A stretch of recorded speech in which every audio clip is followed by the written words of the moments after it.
फिर आपको अच्छा लगेगा तो आप बार बार दोहराएंगे, जब आप दोहराएंगे तो आगे भी दोहराएंगे। लेकिन ये स्पिरिचुअल एक्टिविटी नहीं है, बिल्कुल ध्यान रखिएगा, आध्यात्मिक गतिविधि बिल्कुल नहीं है। हाँ, ये आपको आध्यात्मिक बनाएगी, आपके अंदर जमीन तैयार करेगी, आपको इस लायक बनाएगी।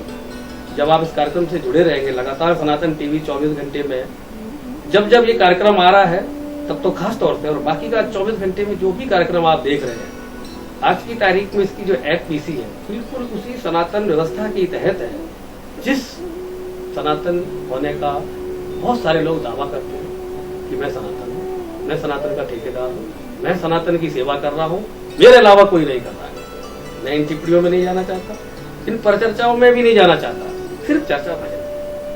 और मुझे लगता है जब भजन की चर्चा होती है तो हमें अपने होने का ही भान नहीं रहता है। अगर मैं गलत कह रहा हूँ तो माफी चाहूंगा। और सच्चे शब्दों में अगर कहा जाए कुलदीप जी के शब्दों में, तो ये जो भी कह रहे हैं इनका कहने का अर्थ है कि आपको जागृत कर रहे हैं, बस कि जाग जाओ, जिस कार्य के लिए आए हो अवेकनेस कर लो। सुबह उठकर 4 बजे की अलार्म लगाकर सैर पे चले जाना या मित्रों से मिलना, उठ जाना, चाय पीना, इसको जागना नहीं कहते। जागृत हुए कि नहीं हुए।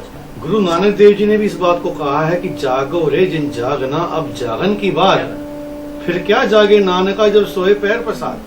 बिल्कुल, एक बार सांसों का तार टूट गया फिर आप जाग नहीं पाओगे। अभी जाग जाओ, उठ के देखो आप किस कार्य के लिए आए हो, क्योंकि हमारा जो चर्चा हो रहा है, अगर चैन से मरना है तो जाग जाओ। बहुत सुंदर, बहुत सुंदर। ये आप नोटेशन रखें सर, बिल्कुल, बहुत कि सुंदर। अगर चैन से मरना है तो जाग जाओ, क्योंकि संतों ने कहा है कि मरना मरना सब करे, मरना न जाने कोई, एक बार ऐसा मरो कि फिर मरना न होए। तो अगर चैन से मरना है तो ये चैनल देखें और जागृत हो जाएं, जाग जाएं। बहुत सुंदर। बीच जी का इशारा स्पष्ट इशारा था। जी, भाई इतना ही पंकज कह जी का सकता हूं। स्पष्ट इशारा मैं है। आप- आपने बिल्कुल स्पष्ट आध्यात्मिक- शब्दों में, आपने बिल्कुल स्पष्ट शब्दों में वही बात कह दी है जिसे मैं कहना चाहता हूँ। अच्छा, मैं एक चीज और बता देता हूँ कि इस कार्यक्रम में कहीं गलती से भी ये दिमाग में ना चला जाए कि मैं कोई आध्यात्मिक गतिविधि कर रहा हूँ, तो इसको मैंने एक नाम दे दिया है। इसको मैं कहता हूँ मिशन व्यवहारिकता।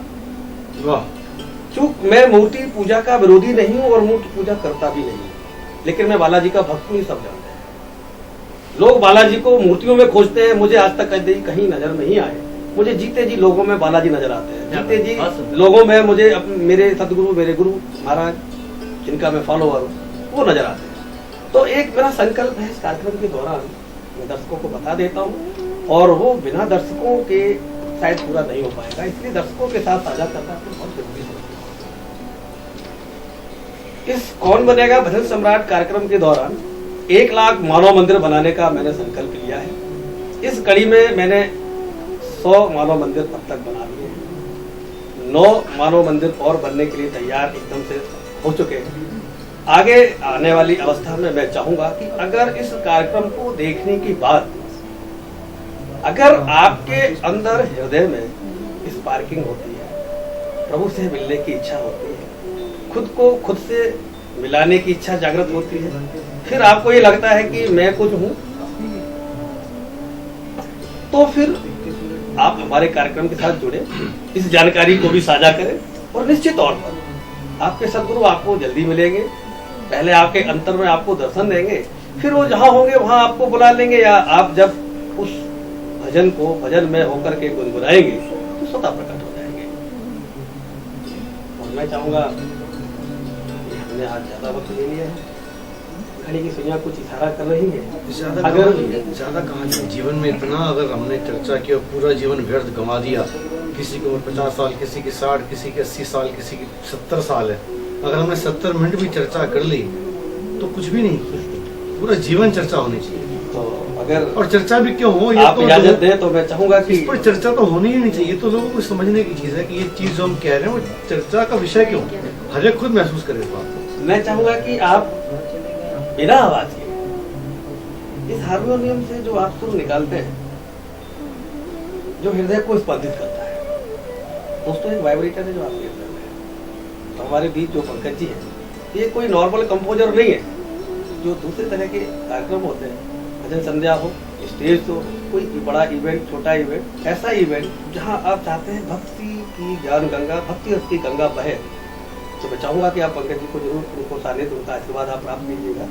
और आप बिना आवाज के, एक बड़ा ही अच्छा एक अनूठा प्रयोग है आपके पास, जो बिना आवाज के सिर्फ और सिर्फ सुर के माध्यम से आपके हृदय को स्पंदित कर देना, आपको इस स्तर पर ले आना कि जो आपका अष्टदल कमल यहाँ है, इसको सहस्त्रदल कमल भी जानते हैं। और जहाँ तक मेरा अपना आपसे कहना है, इसके आगे भी कुछ है, वो चर्चा अगले कार्यक्रम में करेंगे। लेकिन अभी जो ये म्यूजिक आप सुनेंगे और आप आंख बंद करके इस म्यूजिक को बहुत ज्यादा नहीं, बड़े ही बिल्कुल कंसंट्रेट होकर सुनिएगा। और मैं कहता हूं जब आप बिल्कुल अपने आप को एकाग्र करके सुन रहे हैं, मात्र 5 बार आप इसको रिपीट कीजिएगा। 5 बार रिपीट करने के बाद अगर आपको ऐसा महसूस हो कि यहाँ हमारे सर के ऊपर, शायद आपको पता है बाल है, इसके अलावा कुछ नहीं है, लेकिन मैं कहता हूँ आपके इस सर के अंदर एक ऐसी जगह है जहाँ पर एक ऐसी कली है जिसमें 8 पंखुड़ियाँ हैं। और इस भजन को जो सिर्फ और सिर्फ एक लय है, इस हारमोनियम की लय आप उसे मान लें खाली, और दूसरी लय ना माने। मैं बड़े ही वादे से कह रहा हूँ, दावा इसलिए नहीं कर रहा हूँ, हो सकता है कि आप उस तरीके से ट्यून ना हो पा रहे हो जिस तरह से हम कहना चाह रहे हैं। ये एक पाठशाला का विषय है, लेबोरेटरी का विषय है। ये ऐसा साधारण प्रयोग है आयुर्वेदिक दवा की तरह, अगर आप अभी करेंगे नुकसान कुछ नहीं होगा। सफल ना हो तो आप कार्यक्रम में शामिल होइए, नंबर इसमें आ रहे हैं, इसकी और जानकारी आप लीजिए। और इस प्रयोग को करने की वो क्या विधि है, आप पंकज जी से सीखिए। आप उसी विधा के सुपर मास्टर हैं और हमें खुशी है कौन बनेगा भजन सम्राट की खोज में आप हमारे साथ एक मुख्य जज की भूमिका में आ गए हैं। आपने स्वीकृति दे दी है और अभी आपको अपने मुखारबिंद की बजाय इस हारमोनियम के माध्यम से वो सुर सुनाएंगे जो सुर आप अभी अगर आंख बंद करके सुनेंगे, फिर अगर ना हो कोई बात नहीं, आप इसकी सीडी ले लीजिए, यूट्यूब से डाउनलोड कर लीजिए, सिर्फ 5 बार आंख बंद करके सुनिएगा। और यहाँ पर अगर आपको 8 पंखुड़ियाँ अपने सर के जहाँ पर चोटी रखते हैं उसके आसपास सेंटर पॉइंट वही है, 8 कमल की तरह अगर स्पंदन ना हो तो आप कार्यक्रम में शामिल होइए, आइए।